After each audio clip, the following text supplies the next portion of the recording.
2001, I guess, with painting. And I'm still more a painter than a photographer. But after a while, I thought that I shouldn't limit myself to any medium. So I started working with other mediums like photography, digital mediums, and performances, video art, and everything. And I thought for each idea, you find its proper medium. And an artist shouldn't limit herself or himself to any particular medium, like I'm a painter, I'm a photographer, or something like that. No, I'm just an artist, and I do use mediums as ideal ones more than I do. And one of the things which was extremely compelling about your work was that it was about a personal biography. Yes. It was about family. Yes. And there has been, let us say, an international focus now in photography also on using your own private history, family sort of album, in telling a story that has a larger cultural meaning. Yes. So I wanted to just speak a little bit about bringing those two worlds together in your body of work. Yes, you know, I guess all my career is based on autobiography.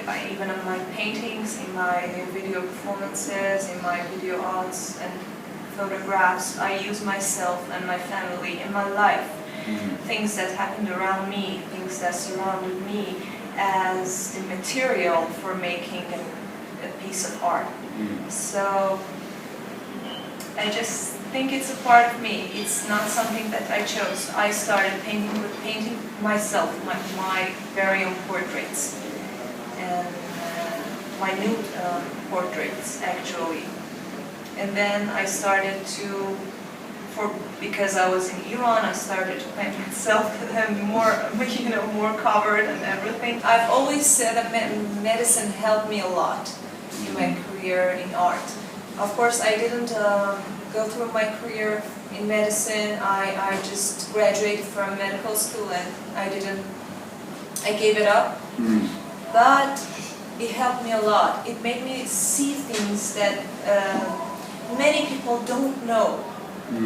For example, a simple fact like depression. Many artists are depressed and are fighting with depression, but they don't know that they're just victims of bad genes. But I know, so it helped me a lot. And also, I can say performance art, like Marina Abramovich, and artists who work on body art. It was really inspiring for me. When I see their works, like how they treat their bodies, and the things that they do with your unconscious, you know, in so many artistic experiences and artistic practices, we deal with conscious part of our audience, but body art and performance art deal with unconscious part of your brain. And I remember that I went through medical websites and everything to see why is that. So what do you feel about, let us say, an environment of censorship, an environment where exposure is sometimes constrained? Well, actually, because I faced some problems because of that, self-portraits, paintings, I can say that I somehow had to little bit compromise about my artworks and everything. And there was quite a reaction in newspapers in Iran about these works, in spite of the fact that I didn't show them in Iran. I showed them in some other countries, in Berlin, in Germany. And they still said that these works are deteriorating, something like that. They're anti-Islam or something like that, because you show this nude woman. And the problem was that those works weren't actually erotic. They were me, but me without hair, without eyebrows, without even some organs like breasts and everything were fading in the background. And I was feeling that I did that exactly because of the situation, because I felt that like when you're a woman in Iran, they want you to cover yourself. They want you not to be a woman, actually. Okay, you're a woman, you go out, but they don't want to show that you're a woman. And these words were a reaction to things like that. Of course, censorship makes you do things that you don't like, makes you compromise yourself, makes you censor yourself, and it's a bad thing in art, I guess. But sometimes it also gives you inspiration, because like when you know that you can't show some things, when you know about your limitations and everything, then you can create something new. I remember after that nude self-portraits, there were many websites referring to these nude self-portraits and talking about them, and they were talking that this is a renaissance in Iranian art because more Iranian artists are showing themselves, not like what governments want them to show themselves, but like they want to do. So I guess yes, international reception and international events, yes, help a lot, because it gives you courage, you know. He is Babak Kazemi, a contemporary photographer in Iran. He was born in 1983 in Ahvaz, which is a city that has the border with Iraq and has been evidence of the 8-year of war between Iran and Iraq, which was the longest war in the history after the Vietnam War. And in some kilometers near from his city, there was the first oil well of the Middle East, which they have found in Middle East. And because of this, from his childhood, he has always seen the war and the oil, and he see that everywhere in the people's life you can see oil also where he lives. This is that his last series, which was called A Report for Darcy, which was like 8 years of photography about the oil of Iran.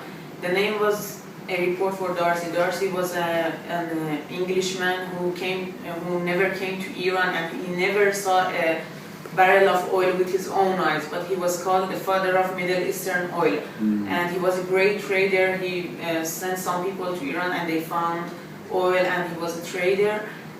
So he put this name of this series, and it was all documentary photos. He went in Ahvaz and in all the parts which have oil in south of Iran and make documentary photos about what's going on, how they work, Before that, he had to put all his photos in the crude oil to make a sepia tone on them to show the reality and identity of Iran, which is always with oil, and sometimes he put them on oil and bring them out and put fire on them, put iron on them, so the gelatin of the photo will remove and it makes like wounds or cracks on the photo. And he was always saying and thinking to himself that these wounds or cracks are like the social wounds and cracks of the people of my society, that I cannot show them as a real documentary photo. So in this way I will put those in my artistic photos. And he always said that my photos are not artistic photos, they are oil products, they are not photos, they are oil products, and they all came from the tragic things of my country. In these pictures that he have given for the PIX magazine, he have somehow illustrated the very historical romantic story, which was a part of Iranian literature, and it was about a girl and two lovers, which is very famous. And when he saw a it was also a painting which has been painted with from a lot of miniatures in Iran, and each decades you can see a new miniatures painting of the same thing that you see in the pictures. That when he saw this miniature, he has thought to himself, why shouldn't I renew this this scene and make it again as a photographer? So he said that in this series he was always thinking about the old historical literature of Iran and show them as a photographer.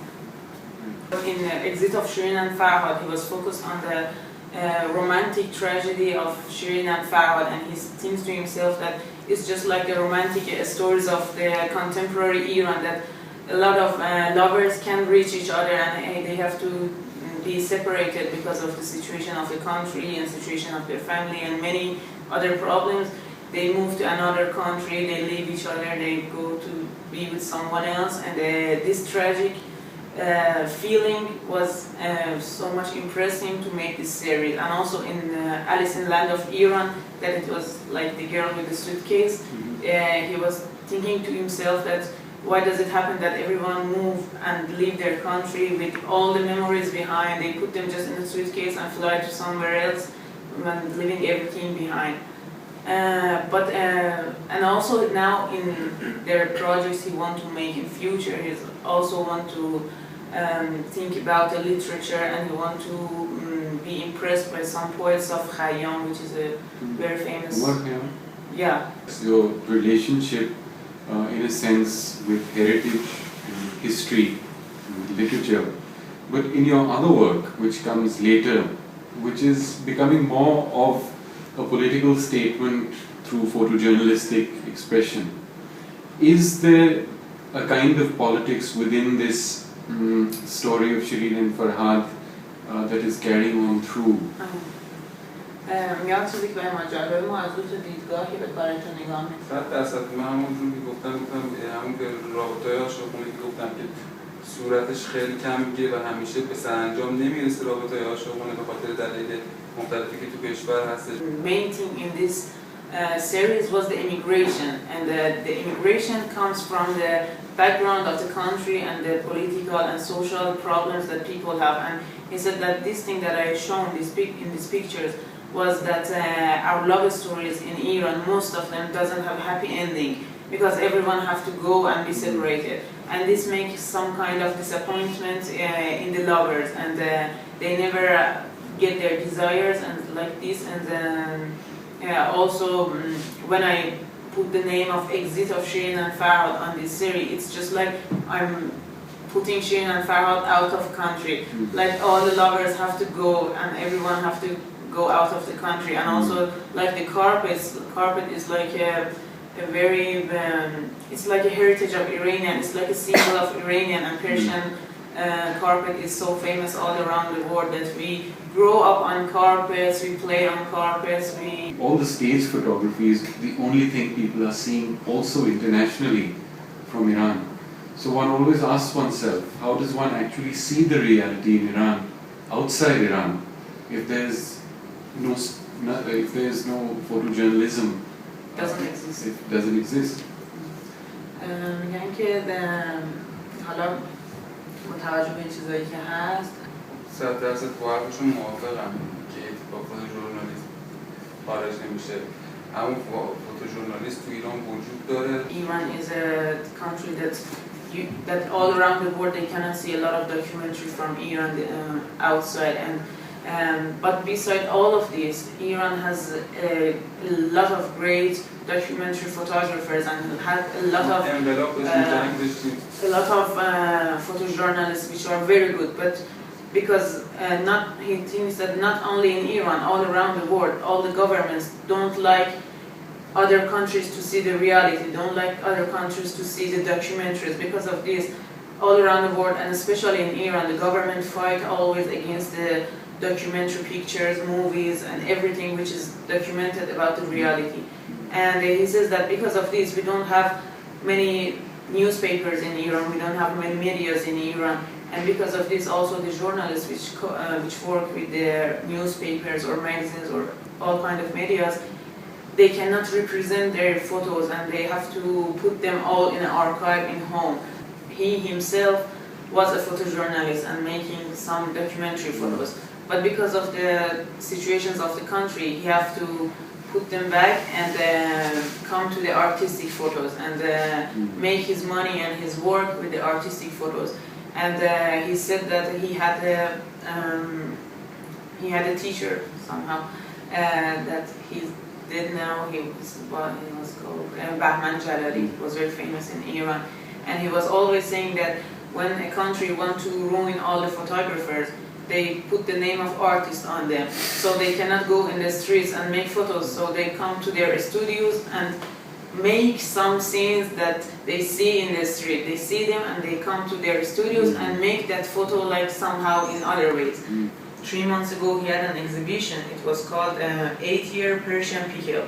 It was a big installation that we have put, we have make it together. We have made like 1,000 pickle bottles and put photos in them, and make the gallery like a big pickle store.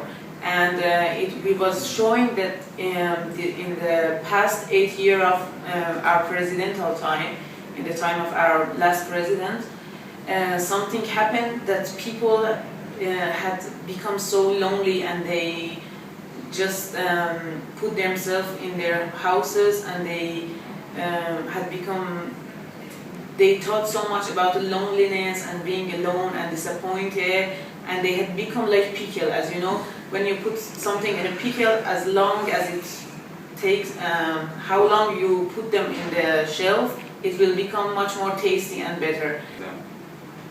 He said that it's my only job that to make photos and be a photographer. And because of this, I have produced many photo series. Like in the recent years, he had just 11 solo shows and much more than 60 group shows all around the world and also in Iran. And he has been called somehow Chinese artist because he produced a lot in a little time. What is your opinion? What are your thoughts about the Tehran Photo Festival that happens? حالا به الان داره انجام میده و همه جان رقاصی رو میاره به طور وسیع و بدون هیچ سانسوری نمایش میده. و جدیداً هم کار فیلم هم میذاره چند سال اخیر. He said that it's very good and very nice, and he always appreciates these kind of festivals because these kind of festivals are so free, and they are not independent. They are completely independent, and this is the only place that you can see the real taste of Iranian documentary photos with no censorship and everything. And he, Saifullah Samadian, had put all categories of the photography all together in this festival, and it's very good that everyone can come and get familiar about what's going on in the documentary, artistic, contemporary, and all kind of photography in Iran. And now they are extending these kind of festivals to movies and short movies and animations, and I think it's very good. I'm Amirali Bassani. I'm a photographer, video artist, as well as a freelance curator. I work with Spanish mediums, from video to drawing to different kind of outputs, performance. But I mean, photography is one of my basic mediums that I work with. How did the idea for the party series come about? For the party series, I mean, actually you have to refer to another project that we have done. It was called Coffee Shop Ladies, and this was done before party series. And then when I wanted to publish some of my pictures for my friend, they were very casual pictures. I was taking cafes and restaurants and places that people used to hang out, and still they do. But I mean, I wanted to somehow protect the identity. And often this project, I mean, is misunderstood and being associated with censorship, which is not. I mean, just wanted to show something without revealing people's identity, because there were many pictures, many people, and I had to ask everybody's permission. When I put these photos out, especially the party series, people started projecting their own ideas into the white spaces. So they were like associated with pictures with many different things that I would never imagine. So they associated with censorship, repression against women, or young people being rebellious against the system, and blah. So which was not the best. I mean, it was just normal people hanging out and enjoying their life.